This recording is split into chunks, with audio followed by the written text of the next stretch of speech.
There are around 5 million journeys a day on the tube. For many, it's a vital part of life in the capital. But there is concern from some commuters about coronavirus. This was Russell Square tube station this morning. These Chinese students were anxious.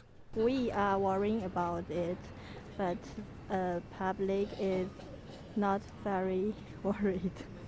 Do you think here they're not taking it, people aren't taking it seriously enough? Yeah, they only think it's like a flu, but it's just not. Public Health England does say, though, most people will suffer only mild symptoms with coronavirus, and other travellers were much more positive. Well, it's not a worry. I mean, let's be realistic. Everyone panics and people are buying stuff in the shops, and what's all that about? Just be normal, you know. We know these are airborne infections. This academic has carried out the only research into how influenza-like illnesses spread on the tube.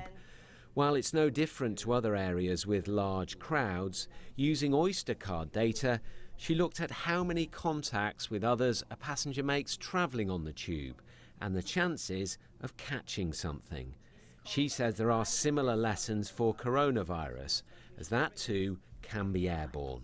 Try to travel off-peak whenever possible. So 11 a.m. is usually the time where there are less people on the underground, or before 4 p.m. And also try to avoid bigger hub and junctions such as like King's Cross or Waterloo, where you have to change lines. So try to stick to one direct trip. Even if it involves walking a little bit more, then it's better than spending time inside the station. And that will reduce the number of contacts, yes. Public Health England, though, says public transport is safe, but people should wash their hands frequently. Just touching it will not give you the virus. It's if you touch it and then touch your face, having not washed your hands between them.